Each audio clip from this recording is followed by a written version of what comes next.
Bankruptcy, divorce laws, disability, probate, there are so many classes on the path to practicing law.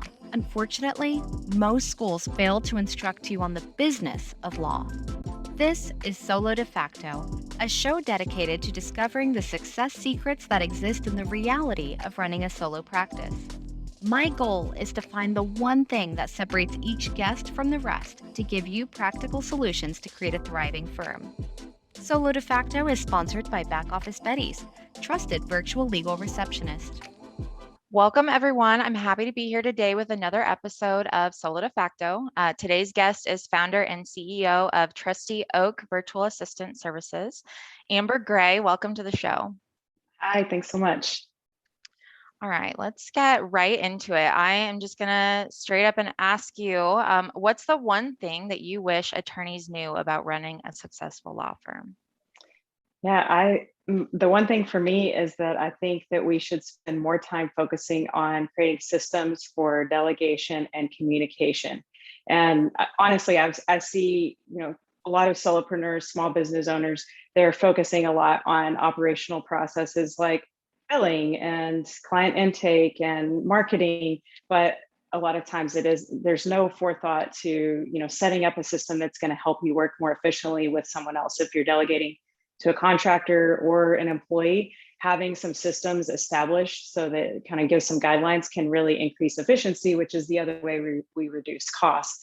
So if you're focusing on building systems so that you can work more efficiently, that's really a key thing. And I want to kind of elaborate on that too, just because the system is one thing, the software, the process, the way you approach it is one thing, but the other part of it is that if you've got a high trust relationship with the person that you're delegating to, you're working with, communicating with, that also increases efficiency. And a lot of my philosophy for work and everything really comes from this book called The Speed of Trust. It's by Stephen M.R. Covey. And the equation that he sets up in that book is that speed goes up and cost goes down when trust is high. So if we can work on ways to increase trust in relationships, then it's going to ultimately speed up your business functions and give you a more cost-effective way of doing business. And so having these systems in place, just to tie that back together, is the systems in place, it can help with establishing that trusting relationship, because if people know exactly what to communicate when and how, there's different ways, email, Slack, all these different ways you might communicate. You've got to have those systems in place so that there's, stability in the systems to establish that trust. So yeah, it's kind of a two-part thing. Yeah, that makes so much sense. And I can see why it would be something that you don't really think about, because when you're, getting someone to help you, you expect it to just go easily. Exactly. So it sounds simple. So why don't we think about this when we're considering, hiring people? Why do you think that people and small businesses and the owners, they're not thinking about that communication before they set out to hire somebody to help them? Yeah, well, I think it's because we're getting caught up in things like how am I going to get leads? Those are all pieces of the puzzle that it's more hot on your mind, and especially if you're a solopreneur, you're on your own. You're probably not thinking about how am I going to delegate, because you are the person, that you're me, myself, and I. You're the person you're delegating to, so you may not be thinking about it. But if you're wanting to scale your firm, you want to have those systems in place even before you need it, and really, outlining exactly how you want to handle communication. Like, when is it appropriate to make a phone call versus using project management software or something like that? So I think we focus on these other things because they're what's hot on the agenda. So what is the one thing that you think everyone gets wrong when they do start trying to communicate with the people that they've hired to help them? Well, the first thing is that I don't think expectations are always aligned in the beginning. I work off of this process called the 5 levels of delegation, and it's essentially there's these different levels of delegation that you could be using. Like, level 1 is pretty straightforward. It might be even labeled as micromanaging. It's do it exactly as I say. Level 5 is the other end of the spectrum of I'm going to give you something to do. I just want you to take care of it. You don't even need to report back to me. And then obviously there's levels in between there. And so a lot of times when you start working with someone and in communication and delegation is kind of tied together there. You've got somebody, maybe the client is on one side saying, okay, well, this is my level of expectation here is level 4, but the person you're delegating to might be working off a level 2. And so there's going to be a big gap there in terms of what people are expecting to do. Level 2 is, I want you to tell me exactly how you're going to do it, report back to me with research, and then I'm going to tell you what I want to do. And so if you're wanting someone to take more autonomy and actually just take the ball, fully take it off your plate, and they don't do that, then you're going to be disappointed and think there's a communication issue. But really, it's just about aligning expectations from the beginning. So really, it's just, you've got to set those expectations from the beginning, and even coming up with this system that you talk about with the person you're delegating to or the team you're delegating to actually say, this is how we're going to distinguish the different ways that I'm expecting you to do something I'm handing off. And it really makes a big difference, just knowing that everyone, is on the same page in terms of what the outcome that you're looking for is. And so really, I guess it's about aligning on outcome first and then working backwards from that. That makes a lot of sense. So what, if you were going to start that conversation, do you need to consider the personality of the other person, or do you just need to have a conversation no matter what that personality is about their level of management? Is it something that you can work within any of the 5 levels? Yeah, or is it like everyone has their one set level that they're going to be able to work at?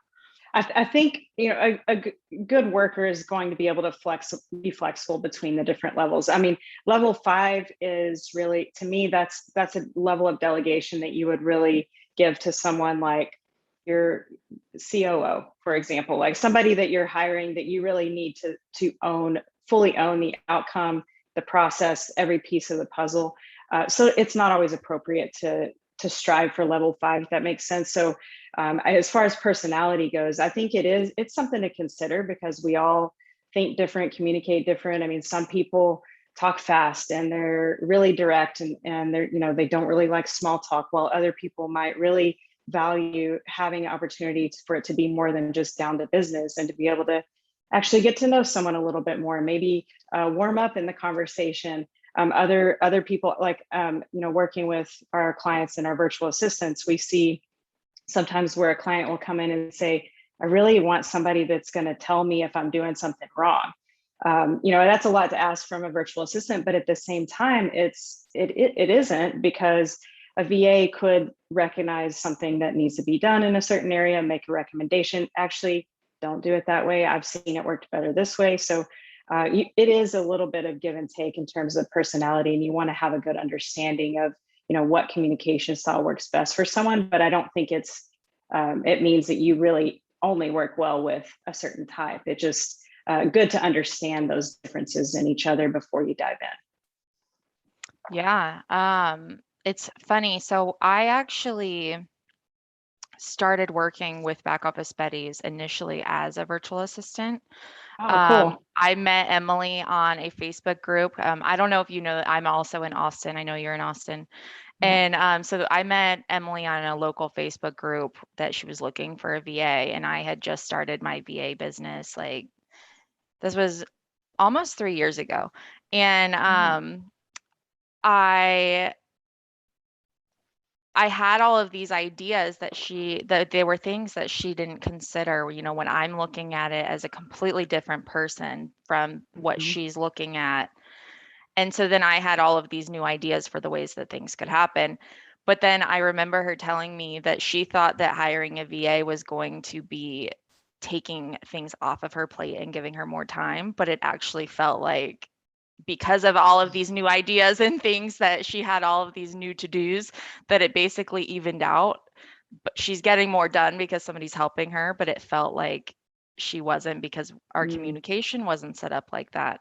And I was brand new to the VA, world. So I didn't have any way to set up that communication initially, but I can definitely see how that's something that would majorly impact the successful relationship between a business and their VA. And now obviously I'm like the full-time director of marketing, so I'm not really doing that very much anymore, but that's awesome though. it's like that little experience that just kind of ties back. That's like, I can really understand what you're saying right now because it makes sense to me too. Yeah. Well, and I would just say too, it's interesting to hear you that you were a VA first and then moved into this higher level role. My company, when I started, I was only utilizing people as virtual assistants, but now my VP of operations was a VA, and now she's my full-time VP of ops. She's also, helped with a lot of the marketing. My recruiter at one point was a virtual assistant that had been helping part-time. And then I've got, different functions of the business that I was using VA for. And now like another one of our VAs is our client success coordinator. So it's kind of funny how a VA, I think, is a lot more versatile than people think initially. Yeah. And sometimes they can, grow into something more substantial than just admin and back office support. So it's pretty cool.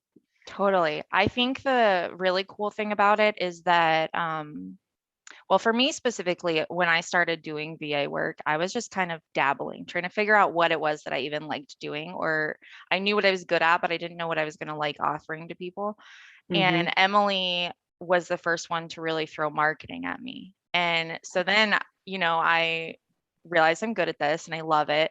And so then we were able to build our relationship, and she could see my potential in moving into this role. But I've seen that happen with a lot of people, that once you hire somebody without really those expectations of managing them fully and everything, that they come in kind of like part-time and they're there to help you, you can build a relationship that's different than you would if they were like immediately an employee. And you can get to know their strengths almost in a different That's way. true. That you can pick out those things that you think that they would be good at. And then also the person that's a VA can find what they're enjoying about what they're doing and find their little niche. And I think it's really cool. I think it's a cool way to really get into a career and, find your spot. And then also for businesses to find their people. So yes, definitely. Yeah, it's an exciting partnership that I think has been overlooked in the past. I mean, it's starting to surface more and more, but I think there's a lot of potential in relationships between VAs and entrepreneurs. So. Yeah. So I want to go back to, you mentioned some of the different ways that you can communicate and what might be the best ways to kind of sort out that communication based on what your needs are at that time. Can you kind of list out, examples of what communications you would use at what time and how that might help fix your issues between communication and delegation?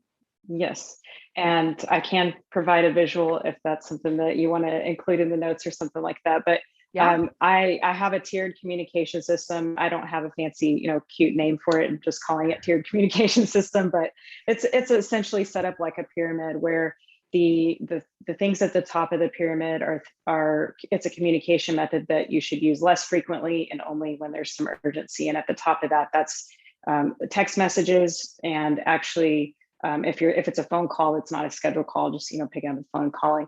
And the reason why I say that those should be used more sparingly is because there are so many other tools within business now that you can continue to keep proper boundaries between work and home life, especially if you're working with a virtual assistant or someone else that is maybe not working full time or not working traditional business hours. This is a really important step because our phone is attached to us at all times, and it's not easy to segment out work and home and all the other things that you're juggling. So if you're texting someone and they may not be on their business hours, then that might be interfering with personal life. And so again, back to the trust idea, you've got to have good boundaries in order to keep trust high in that sense too. So using those types of communication methods less frequently is a good idea.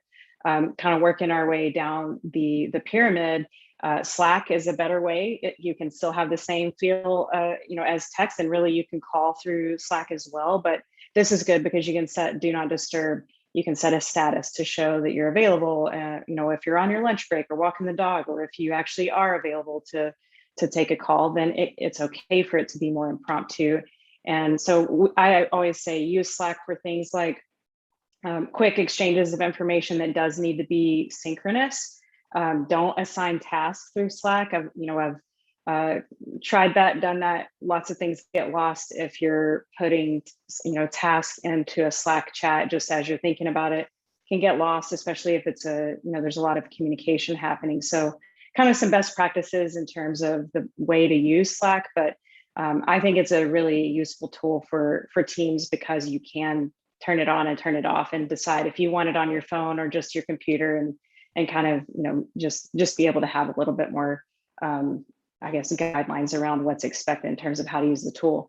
The next level on my little pyramid is Loom, which is a video screen recording app that you can also record just videos, just yourself, or you can share the screen and show yourself as well.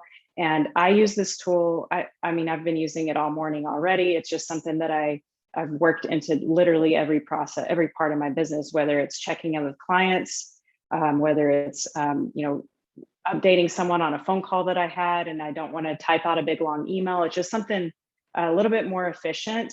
And then also if you're training someone, let's say you need to show them how to run reports in a proprietary software of some kind, and they've never used it before, you can screen record and narrate through, this is how you do the thing. And then they can actually watch that on their own time. So again, you're avoiding having to sync up. It's going to be more efficient for you. And it's going to give them a resource to be able to look back on if it's, they need to look back at the recording. So that's another really good one. And then there's email. Everyone uses email, and that's a really good way for larger amounts of information, files, those types of things. And then on the bottom level is Zoom meetings. Sorry, to me, I was like, what is that bottom level? So yeah, Zoom. So truly syncing up, collaborating.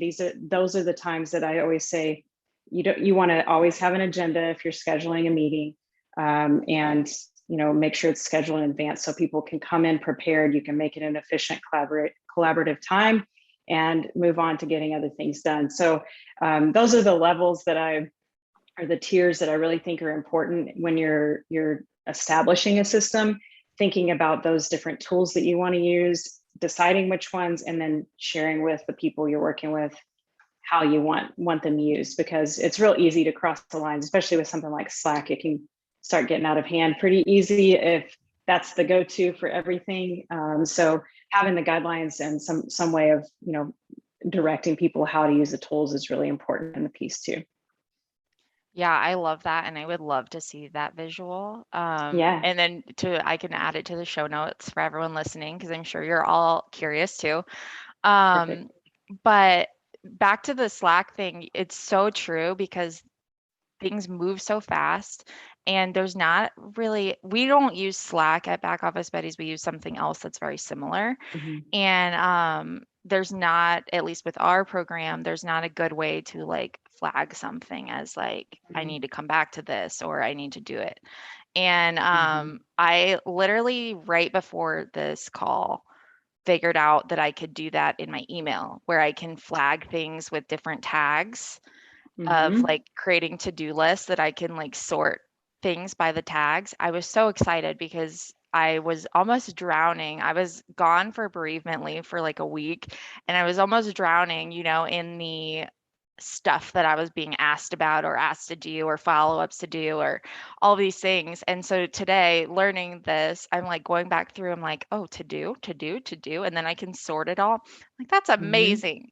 And so having that kind of made it so much easier for me than if all of that was like in a chat, it's Right. like there would have been no way for me to even sort through all of that. And there's definitely no way I was paying attention to any of it while I was gone for the last week, Yeah, so definitely. Yeah, it shouldn't be a job to catch up on all of the chats in Slack when you come back. It's either you needed to be there in the moment, or there's some other way to get updates when you do come back from being out. So yeah, it's an important thing to consider. And one other tool that I forgot to mention is Trello. You can put Trello on your phone, and that can be kind of that alternative to I'm on a run and I realize, hey, I forgot I need to make sure so and so does XYZ, you can actually just type it right into a Trello assignment instead. And so it's still getting captured. It's in an organized way where later your delegatee can prioritize the tasks that you're coming up with. But I love doing this with my assistant, where if it's like I'm thinking of something, oh yeah, I need to make sure that's on there. And then I can worry about the how and the details later, but at least it's captured. So now that they can ask me about it, and it's in a place where when they're going to do my task, they see it there versus slacking them and hoping they remember it the next time they're working. Yeah, I love Trello. And I actually use it for our content schedule. Mhm. And just like knowing, okay, this piece needs to be done by this person at this time so that it can be pushed out on this day, and Mhm. it's amazing. I love Trello. Where does that one fall on your level of communication? So it's not in there, but I would probably put it in there with Loom, just because Okay. it is something that's more, it's asynchronous, but you can drill down and have communication back and forth about a specific topic, because the way Trello is set up, you have a card, and then within that card you can post comments, upload files, all of that good stuff. So Awesome. So I want to move on a little bit and just kind of discuss your business. Is there anything super exciting that's coming up for you in the near future? well, we're getting ready to roll out something we're calling the Growth Starter Pack. We currently have a 90-day trial period where our clients can kind of test the waters with their VA with a lot of flexibility, and we're keeping that, but we're building up some of the resources that come together in that Growth Starter Pack, where we've got what we're calling a roadmap, where we're actually sitting down with our clients to help them visualize what does success with a VA look like. And we have documentation on exactly what success looks like, so our VAs are better informed on what they need to be focusing on, and our clients also have that. And then there's something we're putting together called a CCD agreement. It's communicate, collaborate, and delegate, because that's another piece of just what makes working with someone else more successful is if you're clear on the front end. Like I said earlier on, you've got to establish the outcome you want. Both of you have to understand what that outcome is, and then you go for it. So agreeing to communicate is a key piece of it, collaborating and delegating. So we're building this package to sort of help people, especially first-time users of a virtual assistant, hire someone, and we guide you through the process of how to actually make it effective. Because we've served hundreds of clients, and a lot of people are really struggle with getting it started. And so if we can help with that getting started part, I think a lot of people will experience the freedom that comes with delegating and being able to grow your business leaning on others. So it's good. Yeah, that sounds really helpful and a good way to make sure everyone's on the same page for what to expect, which I think is valuable for everyone. Yes, indeed. Are you using any really cool technology that we should know about? Yeah, well, I mentioned Trello earlier, and actually, more specifically for attorneys, one of our VAs is a paralegal as well, and she wrote a really great blog post about this that kind of explained how you can use Trello even for your customer relationship management. She has it set up, and she can design and we have a template on the blog as well. And again, I can share the content with you to share in the notes, but you can track your case, through the life cycle of the case. Trello is a really great visual way to do that. You can set reminders, make sure you're not missing important deadlines to, submit things and whatnot. So it can be a tool that helps you in the day-to-day operations of things, but it also is that key tool to be able to delegate. So delegation is sort of my talking point, obviously, just because I've seen it effective in my own life and business. The more I delegate, that's where I see growth happening. And so I think it's one of those professional development pieces that we don't think about a lot, but if you can get really good at delegation, everything you get to focus on the things you really love. And so I'm a big fan of Trello for that. And I mentioned Loom already. Those are kind of my two go-tos that I always like to recommend to people. That's amazing.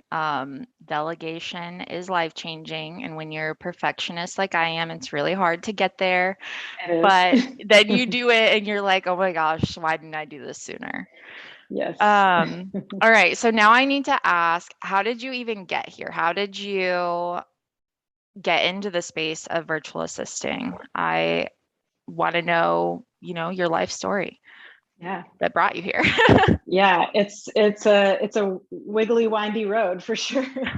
But yeah, I never went to college. I was a pharmacy technician for 11 years, and that was, I mean, really right out of high school. Actually, I might have still been in high school a little bit, working as a cashier at a pharmacy. But I had no business in business, is what I like to say. I really don't. I feel like a little bit of it was serendipity to be able to end up here, but I was burning out in my pharmacy job, just realizing I have a lot of talent that I'm not able to apply in this field. And I was already getting older and thinking, oh, I don't know if I want to go back to or go to school. I never went to college at all. So just trying to figure that out. And one of my friends that was a web designer was working for a marketing agency here in Austin, and she was building websites. And so she's saying, I'll pay you to project manage me. I think you've got, that's something you're good at naturally. So just help me stay on track, help me get the content together for the web pages. And, that I was just sort of a support person. And so I did that for her, and the company she was contracting for just kept giving more and more website projects. And he was a startup in 2010. And I mean, it was a few months into it and he hired both of us full time. So I just, kind of the way you're telling your story about, you started out as VA and had no idea you'd end up head of marketing. It's the same situation where I didn't know what I was doing, but I was just feeling it out. And then all of a sudden someone else saw potential in me and said, okay, this is what I need help with. And I just kept building my position over and over again. I was project manager, content strategist for the websites. Then I was the web director overseeing the developers, designers, content people, the work. So we were working in collaboration with a social media team and a PR team. And so there was a lot of stuff that I felt like I had no business in, but at the same time, I was learning from some really just incredible people that were willing to take the time to show me.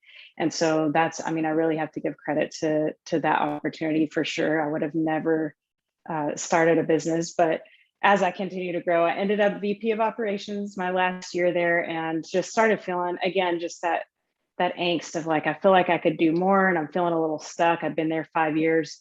And when I couldn't find a job somewhere else, I'd applied at, I know a lot of people apply for jobs longer than 2 months, but for me, without getting, only one company interviewed me, and it was a lot because of the lack of college or, any degree. I just decided to open my mind to the idea, maybe there's something else. What could I do on my own? And I saw on social media a guy in Georgia that has a virtual assistant company. It's actually still one of the top players in the virtual assistant space. But I saw him talking about hiring VAs, and I thought it was just such a cool idea. And I applied for a job, but it wasn't the pay or the number of hours that I wanted. So I just had this idea the next day in the shower. I don't know, it just kind of a light bulb moment that hit me, and like, I think I could start a company that did that. I would need some help, but I think I can do this.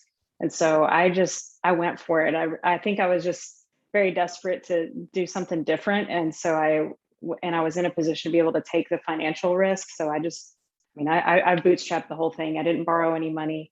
I did have a partner for a little bit in the beginning. And so I felt confident enough to dive into the unknown, but that was 6 years ago. Well, just over 6 years ago now. And now I'm just doing everything I can to manage the rapid growth, because it's been picking up, especially after last year with the pandemic and a lot of people letting full-time team members go and being really open to the idea of a fractional support person and contractors and virtual assistants. So now I'm just working on getting the right people in place to be able to support the growth, because it's going fast. Yeah, that's amazing. I love hearing stories like that because it's very inspiring. And honestly, while I didn't take my VA business very far, it pretty much just afforded me to live. It starting that came from the same idea of like, okay, what can I do working for myself, and mine was a little different out of necessity of like I have 2 kids and couldn't afford daycare, so I was like, what can I do? And so it started with that, but it's just wild how easy it is now to like take an idea and run with it and create something amazing like you have. I think that's so cool. And then also Thank you. obviously the experience that you got in a similar, I feel like I'm connecting with you on like a another Yeah. level, you know, because we're kind of similar with how we got started and everything. That's pretty cool. Definitely. Yeah. I mean, that's why for me, I look at opportunities to be able to help other people that maybe want to freelance or, I had a friend last year that didn't have a job basically through a lot of the pandemic and even into this year, and just taking time to help people, connect them, introduce them.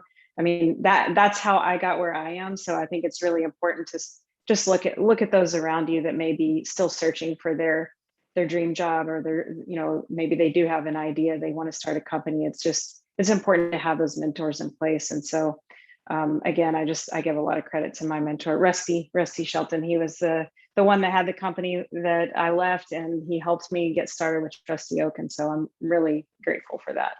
That's amazing. If you could go back in time and meet yourself when you first started Trusty Oak, what advice would you give yourself? I've thought about this a lot because, hindsight's 2020, right? You start thinking about it. It really would be to get clear on my purpose, and to be able to focus on really putting purpose first. Because if I'm focusing on doing what I was created to do, what I believe I'm here for, then everything else gets easier, and I can actually live out my true, personal purpose through my business. And so really keeping that I have to remind myself of that purpose a lot, especially when things get challenging. I have to look back and say, why am I doing this to begin with? Because the why is what keeps me going, and just remembering that really, and for me, what that is helping other people have purpose fulfilled lives. I mean, I think that we can really change the world we live in on so many levels. Our economy is affected by people with jobs they love, and they're working and they're spending money, and there's so many different elements to it. And I think that it's important to really keep that why in mind. So that's the main thing, is just know your purpose and follow it. And if you start feeling frustrated, look back at it again. So practicing that a lot lately. I think that's really helpful for just about anyone listening. And now you spend your free time doing something really, really cool. Can you tell me more about that? Yeah. So my wife is a pilot for Delta, and also she's an instructor. Right now, she's actually instructing more than she's flying. But because I have a pilot in the family, I'm able to go flying in small planes. So we rent little planes in Georgetown, and which is north of Austin, for people that are listening that aren't in Austin. It's a little small town in north of Austin. And then there's barbecue capital of Texas, and Lockhart, Texas, that's on the other side of Austin. So we'll rent planes and take our friends flying over downtown Austin, look at UT Stadium and the tower and the Capitol building, and then head out to have some barbecue, and then come back to Georgetown. It's only about a 45-minute flight, even with the circles over downtown. So it's a lot of fun to get up in the skies. So that is so cool. Yeah. Side note on that. So I have really bad motion sickness. Is that something that is like really difficult to be up in a tiny plane?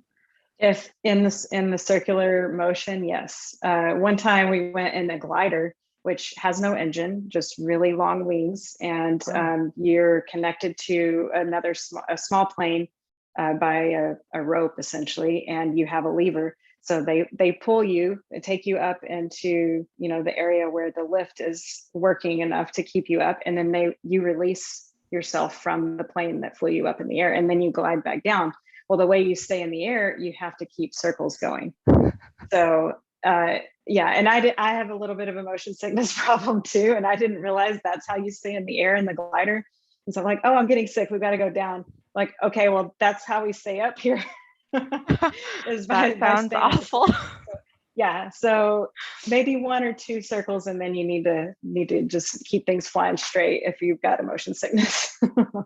How funny. Good advice, because now I know. Now I know. Yes. Well, this has been really, really great. Where can our listeners find you? Trustyoak.com is the easiest way to get all the arms into the different places that I am. But on social media, all of our company accounts are Trustee Oak, and then my personal ones are Amber Gray ATX. So yeah, those are the best ways to find me. And I'd love to share some of the resources I mentioned on today's call too. Those are all on the website as well. Awesome. Well, thank you so much, Amber. All right. Thank you. I appreciate the opportunity to share. It was fun to get to know a little bit about you too.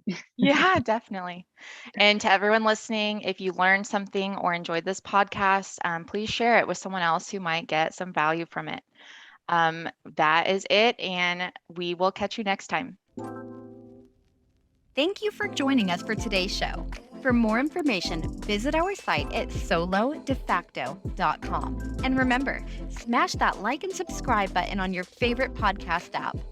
Solo De Facto is sponsored by Back Office Betties, trusted virtual legal receptionist, helping you grow your firm one call, one chat, one new client at a time.